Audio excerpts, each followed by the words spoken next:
Well, Wizards fans, when I heard who our special guest was going to be today, I decided I was going to call in some reinforcements, somebody that was this guy's teammate for a spell.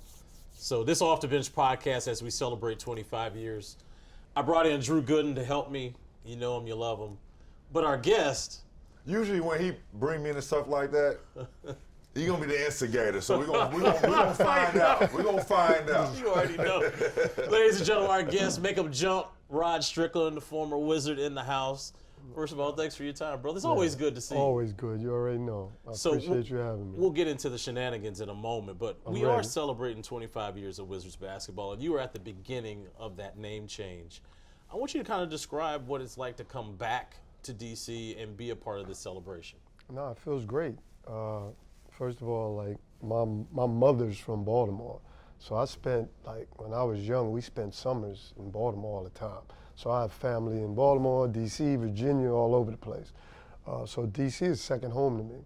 And then after playing with the Wizards, it was even, I was even more fond of it. So to be able to walk back in here and kind of revisit, where it's at now, feels good. Feels good. I didn't know that part about Baltimore, but it makes sense to me when I watch him play. He's a New York City point guard. But there is a little bit of that grit and grind Baltimore style of your game. Well, we grit and grind in New York. So, yeah. Don't take that away. Never. Hey, but what part of New York, though? The Bronx. Let them know. Boogie down. Go ahead. Well, see, my relationship with Strick, I always knew, I was always a fan of his when he was playing. And knew about the history of Strick. Knew about his names, knew about the teams he played for, especially like when he was in the Portland days. I was a West Coast guy. That's really when I got to see Strick, was when he was in Portland, and I got to play with him. My second year, I think it was my second year. See how we getting old? I know, it's crazy. I think it was my second year in Orlando, and we got him. Quick little funny story. We got him. Like right when the season started, but like 20, maybe almost 20 games. About 20 right games. when they talk about when you try to find that team's identity. Right, the 20 games. We know we needed a PG. We needed a PG and one quick. And Reese Gaines was a rookie at that time. I believe Daryl Armstrong. Ty Lue was there. T. Lue was there, and D.A. just left. D.A. just left, and Ty Lue was there. But we still didn't have enough depth at that PG position, and a guy with some veteran experience. And what do you know? Rod Strickland get the sign. He got called up, and I was like, wow, we got Strick on the team. And real quick, the first game, like, he didn't have no practices or nothing. Like, it was no practices or nothing, CM. For him. He's an OG. He's 14 years? We just did the math. He's 14 years older than me at the time, so I don't know. I was 22, so you was 36, 30, 36, 7, somewhere 36, around 37, there. you see what I'm saying? So he coming fresh off vacation, you know what I'm saying? Like, into the mix. And I never forget, first game, he got thrown in the fire. I want to say he even started for us that first game. I think so. No practice. Barely a shoot around, and he ran up maybe about 3 or 4 possessions, and it got to that. We got one of them spurts where no fouls are being called, no timeouts, just that Death Valley, that dead man's territory in the game. And I tell you what, he collapsed on the floor. I think he collapsed on the floor one time. Threw the ball to Jawan and said, "Get us into something." Oh my God! Jawan was the center. That's hilarious. It's a true story. Yeah. But I was like, okay. I said, well, I guess that's Rod Strickland. You know what I'm saying? That was the introduction right there. Drew has this term when he sees people play that's maybe a little unorthodox. He calls them janky. Mm-hmm. But your game, I remember you've told me this over the years, like you would throw up before games. Yeah. Like that was like a part of just who you were. He knows about that. I got a story on this one. Yeah, my whole career, before every game, I threw up. Actually, when I got to Orlando and I was in Houston and Toronto, it was kind of the end of my career. Mm-hmm. So it wasn't as much. But I had nerves. So before the game, I would throw up, wipe my mouth, go out there and play. But that incident he's talking about, it was hilarious because I was tired. We were going up and down, and I got to a point where I had a fast break, and I don't know if I got fouled or whatever, or somebody hit me, but I remember laying the ball out and just falling out, and I'm like arms stretched out, and then I looked up and I looked at the bench and I saw Grant Hill and everybody just died laughing. We were in Dallas. I think we was in Dallas at that time. Yes. But yeah, so I threw up before every game, and I look at myself and I look at my game, and I think it was a little unorthodox, a little janky. You know, I was able to create shots for my advantage, and they were unorthodox, a little different, but it was a way for me to impact the game, and a way for me to show people that I was different, and a way for me, like even ego-wise, like all that off the backboard and running in somebody's chest and laying them, like that was ego for me. You know, I got a kick out of it. I got a kick out of going in a big man's chest, switching hands, or moving the ball, and then seeing their face afterwards. You know, so yeah. He told me that before. So we did this documentary on Rod. It was called "Make Him Jump." The whole premise of Wu-Tang, giving a shout out for him in the song. Did you know that, by the way? No, I did not. Yeah. Okay. I did not know that. We schooling. Yeah, we schooling. But Rod would always talk about, like, he could dunk, but he would rather just get into a big's body like that, he said, and lay it up. When you said you remembered seeing him play before he became your teammate, was that how would you describe his game? Janky. I mean, no left hand, right? No, I had left hand. Had a left. So let me say this before you go, right? Because your man Johnny Davis. No, forget Johnny Davis. What's our guy that we play with right here from Maryland? He's gonna be mad Bogus. at me. He bogus. Bogus. One time I saw him afterwards, and he used to tell me we were on the layup line and something about my left hand. And I'm like, Bogues, what are you talking about? So I guess you're saying the same thing. But if you look at film and you look at video and you watch me back in the day, when I first got in the league, the scouting report was that I went left all the time. And then I kind of changed up and, adjusted in both ways. But I remember that. And me and Bogues went at it with that. I'm like, what do you mean I didn't have a left hand? I think part of it was, one, that every time you got to the rack, you had that reverse English on the other side with that right hand. You know what I'm talking about. He would go under the basket and Absolutely. On the other way, I was like, man, you could just easy one like that. He put the extra on it, the finesse, that jelly on it, right? And it was money. It was money. But I remember one shoot around, he was on the left side of the wing, and we were running like a wedge, like a hawk cut for somebody in the post. And you threw a behind the back pass when he was coming down, and it was on the money. You're a vet. Vets get passes like that, especially in shoot around. And I remember Johnny Davis stops. He's like, "Can you just make a regular entry pass?" And then Strick was like, "That's the only way I know how to pass it on that side." No, but see, that's what's so crazy. Like, and what's my man, Andre Barry? You know Andre Barry? Yeah. He always tells me, he said, man, you can never throw a regular pass. He's like, you always got to no look or put something on it. Yeah. But I grew up, I loved Magic Johnson. Yeah. So no look passes and all that. Like, you can even go back to the Wizards. There's something, 𝗙𝗢𝗟𝗧, I got the ball, 𝗙𝗢𝗟𝗧 makes a cut. He throw a pass, make a cut, I'm at the foul line, I throw the ball back this way. Like, that was just a part of my game. That was just a part of my game. So I think from that shoot around, maybe me and Bogues probably whispered, like, well, you can't throw a pass with his left hand. That's just your game, right? Yeah. But it was effective. It was highly effective, and what was more impressive, how quick he got in shape after that one game. And just to get back to the story about him, having those nerves before the game. About 10, 11 games in, now, you sort of get the routines of all your teammates. And I knew Strick, once we got to a certain point in the layup lines, right before the game, about to jump, he dipped. He gonna run in the back. So I'm gonna cuss on this part. So I was like, you know what, Bogues? I'm about to go follow that. I'm about to go see what he's doing. Why at the same time, like 6 minutes on the clock or something, like he dipped. Pew! I was like, let me go see what he's doing. So then I come in the bathroom. I'm seeing, so I started looking up under the stalls, like, we're looking for his feet. You know what I'm saying? Looking for his feet. Hilarious. I'm like, oh, he up over there. I just hear, Strick, you all right? Who is? Strick, is Drew, you good? Yeah, I'm sure I'll be out in a minute. I'm like, all right. I run back in the layup line. It's like, bruh, he ain't there throwing up. So then Bose came back. We started talking about it. He was like, y'all, I get nervous before the games. I'm like, man, you're almost 40 years old. You still nervous before these basketball it's crazy. games? How long has that been? It was like that from like almost the beginning of my career. Really? Yeah, and it's funny because Juwan played with me here, Orlando, and Houston. By the time we got to Houston, coach is on, Van Gundy's on the board, and I going back and throw up. Team hears me, and Juwan's like, leave him alone, he's good. You getting ready? Like, don't even worry about That's it. part of the routine. That's ritual. Yeah. Good. Yeah. I'm going to ask you about the trade from Portland here. It was you and Harvey Grant. Yep. You guys were traded for Rasheed and Mitchell Butler.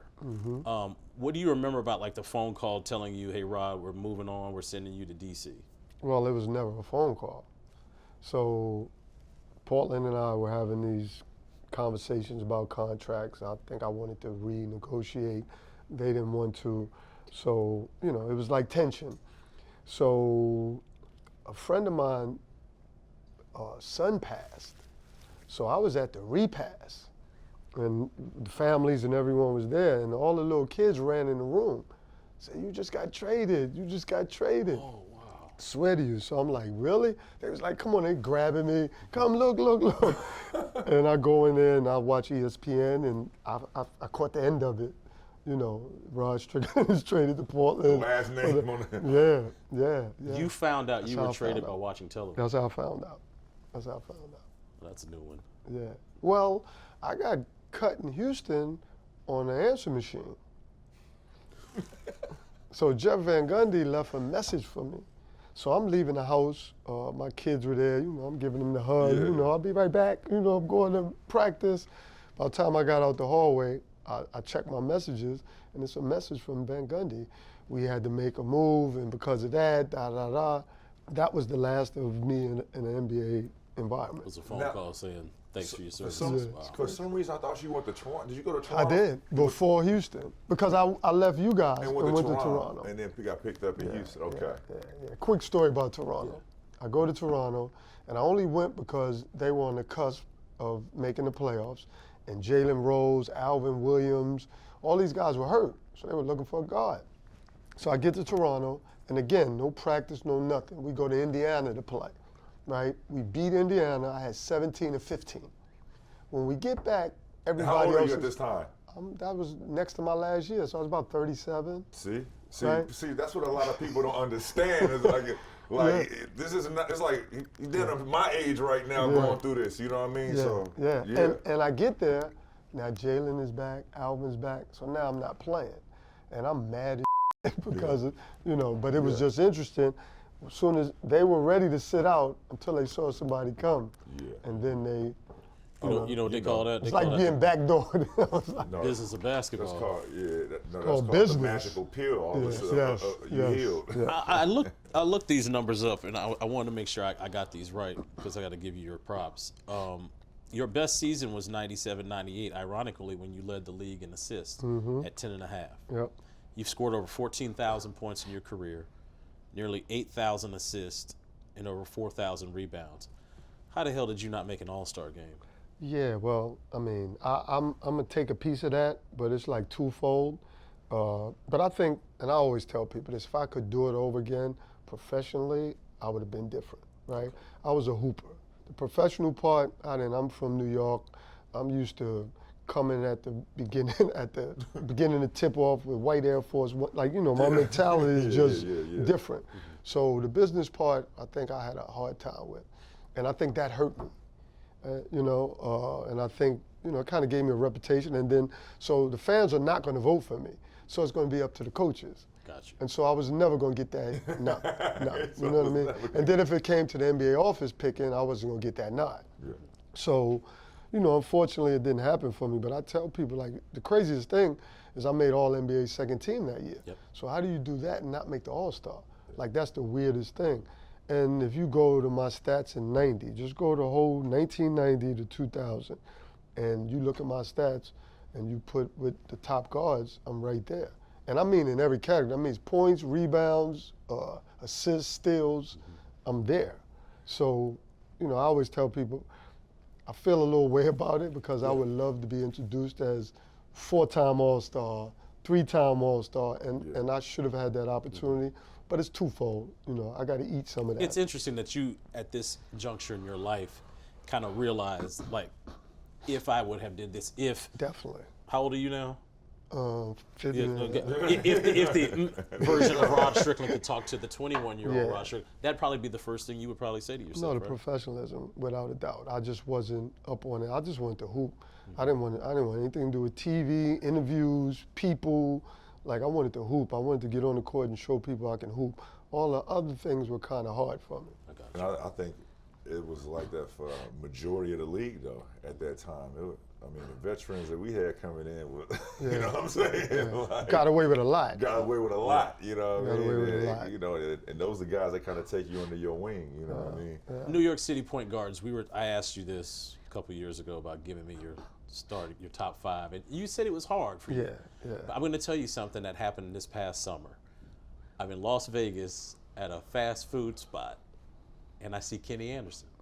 I literally walk in, Kenny's there because he's there for an AAU tournament, and I said, "You are one of my favorite point guards." I said one of, and the reason why I didn't say you are like my favorite point guard is another New York City point guard is right there. And he said, "Who?" I said, "Rod Strickland." He goes, he stopped everything. Yeah. "That's my man." Yeah, Blah, blah, that's blah, my blah, blah, blah, guy. blah. I started Yeah. getting into it. So I said, "Give me your 5 best point guards that ever come out of New York." He's like, "Man, that's hard." He said, "But I'm in the top 5, but Rod's ahead of me." When Kenny Anderson says that about you, how does that make you feel? No, that's great. I mean, because I put him ahead of me. And I'm only saying this, so okay, let's do this. When I talk New York, I think I go from the playground to high school, you know, college, whatever. Not the pro, you know, you can make a different, but like when I look at the impact he made in high school, like him, Steph, and all those guys, like, you know, those are the guys. I played in high school maybe 2 years in New York, you know, then went to Oak Hill or whatever. So I look at those guys, I revere those guys because even being an older guy, I watched them. Like I was a fan, like I was fanning over these 2 young guys because they were so dominant in their time. But, you know, to the top point guards, it's hard because I try to respect New York b-ball, you know, the utmost, right? Where's so Pearl? Well, for me, Pearl is number 1. Okay. So Pearl is my idol. Like when Pearl passed, I looked at his videos online. And when I look at Pearl, I see me. Like when I watch him throw the ball out in front, you know, when I watch him in and out, when I watch him avoid the defender, that's all me. But I got that from him. So Pearl is always it for me. Like he's number uno all the time. Even when Pearl was here, God bless, I played in the league for so many years, he didn't. But when I was around Pearl, I felt like the little kid because that was my idol, that was my inspiration. Like, you know, that he was a big impact in, you know, what I did as a hooper. We're talking about Pearl Washington for the Pearl people Washington. that don't know. Yeah. I tried to run like him in high school. I got my high school. trying to run I have, like him. no, I'm serious. I have my high school city championship and state championship games on DVD. And me and my backcourt partner, you could see us trying to run like Pearl. Yeah. Like he had such an impact, you know? So it's hard for me to like, because you can go so far back. You got Tiny Archibald, you know, we got a guy named Joe Ham. Like there's so many guys. But like Kenny, Steph, Mark, Kenny Smith, you know, those are guys that are kind of in my range. The ones that were a little bit before me that I looked up to, and then the ones right behind me. So I would put a mixture of all those guys. Tiny Archibald, of course. You know, I know people say Bob Cousy, but I didn't see Bob Cousy play. I can't, you know. So those are kind of probably the guys. I'm going to ask you 2 more, but I want you to jump in with a question. Today's NBA, today's point guards. I know your godson is Kyrie, but I want you to describe the point guard play in the NBA today. Well, I mean, it's buckets. It's attack. It's three-point shooting. It's ball screens. I mean, it's different, obviously, because, I mean, it's an attack-first game. It's a shoot-first game. It's a three-point game. You know, I grew up in the era where there was two bigs on the block, and you played inside, outside. You cut off that. You get in transition. You make plays. things break down as ball screens, but everything kind of started, so you even think about it, even penetrating, you still had 2 people there. And then it was physical, and you had to figure that out. Now everything is outside in, and we're shooting 3-point shots, and we're setting these ball screens, but everybody's high. So now you coming off ball screen, there's not really shot blockers. You get the lobs, in transition, you're looking for 3-point shots. So it's just a different beast. So it's hard to compare. I'm acknowledge and appreciate what's going on now, but it's different. But I believe that we had different IQs. Like I tell people, if you put me in this era, and I don't care what anyone said, 3-point shooting, you can practice that because, it's evolution. So if I was in this time, I would be shooting threes. Right. But the IQ we had, I think, is different. So I think if you put me in a ball screen now with all this, everybody's out, I'm going to kill that. I'm going to dissect that. And then I'm going to make layups. Like the shot blocking is not the same. Way easier to finish. And I'm going to make the right play once I'm in the middle. Because if you watch basketball now, back then you had different teams who played different styles of defense. So you had to figure it out from time to time. If you watch basketball now, like everybody's rotations are the same. So me as a point guard and knowing the defense the way I knew it, when I come off that ball screen, I'm going to find who I'm supposed to find, or I'm going to make a play. I mean, that basically was my question. Like, how was your game translate in today's game? I think we need to get right up into it. You ready to get to it? I'm ready to get right up into it. Oh, you ready to get? I'm just curious because I'm looking at it on paper. I'm gonna let you get to it and I'll explain. So, Drew and I spend a lot of time together, maybe too much time together. Not only just calling games, but we're on the road. For that, though. Yeah. So we were on the bus. Was this the first time we brought this up? Were we on the bus or the plane? I think we were on headsets. We were on headsets? We were on headsets, and I was thinking. Okay, so the 97-98 Wizards went 42-40. Mm-hmm.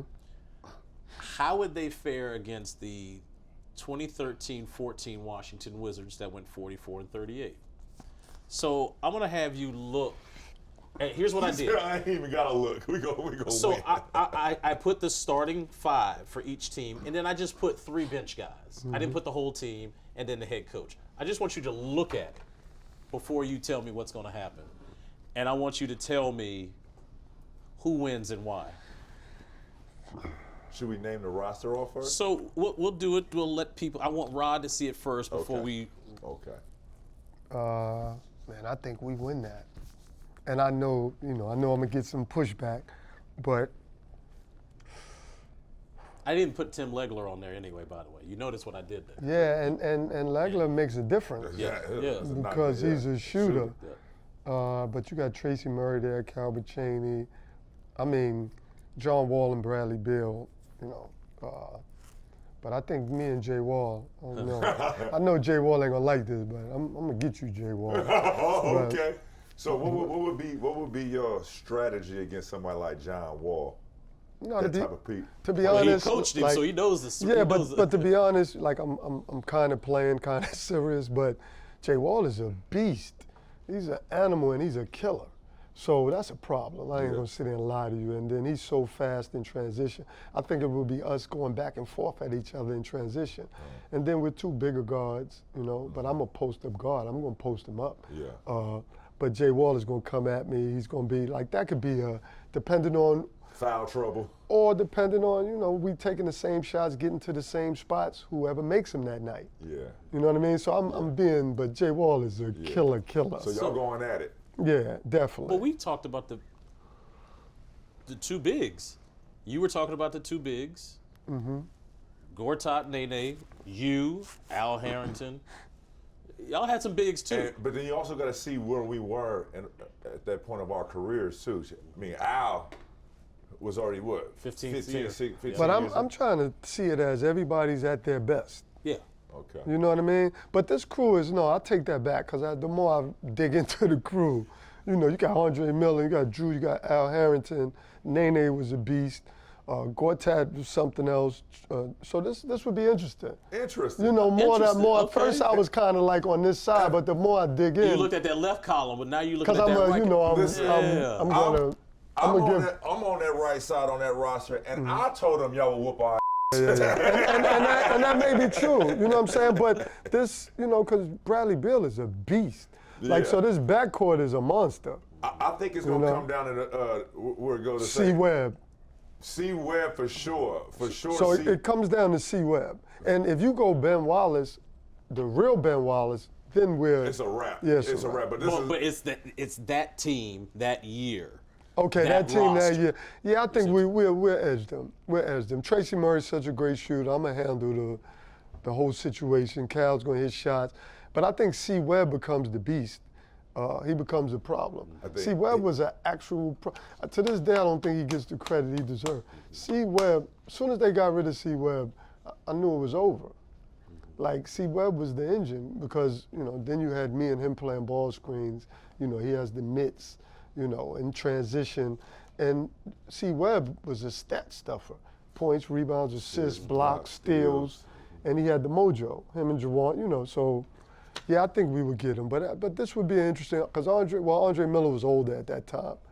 But, yeah, we probably would get him. How would you guard him? Well, that sounds a little different.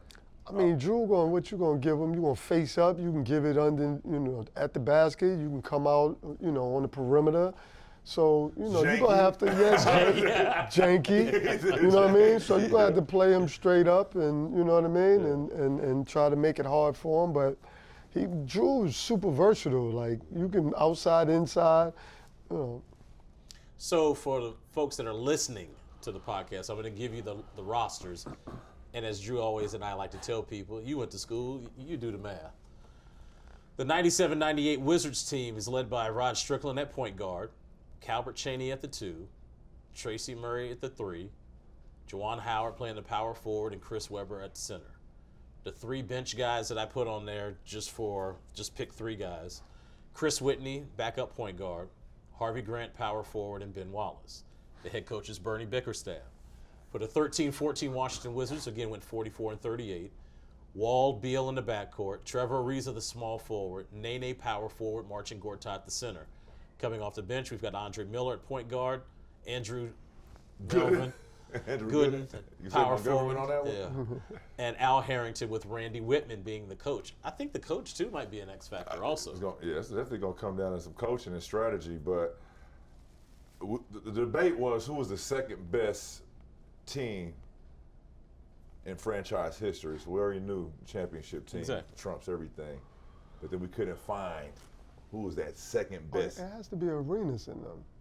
I think it's the big 3. I think it has to be. I think because they went to the playoffs and then they get out of the first round. LeBron beat. They never got the first round. Okay, he was part of one of those teams. Oh, really? So Okay. I think you're part 2 of the 3 teams. Two out of the 3. Yeah, they couldn't get past it. So I like that group though.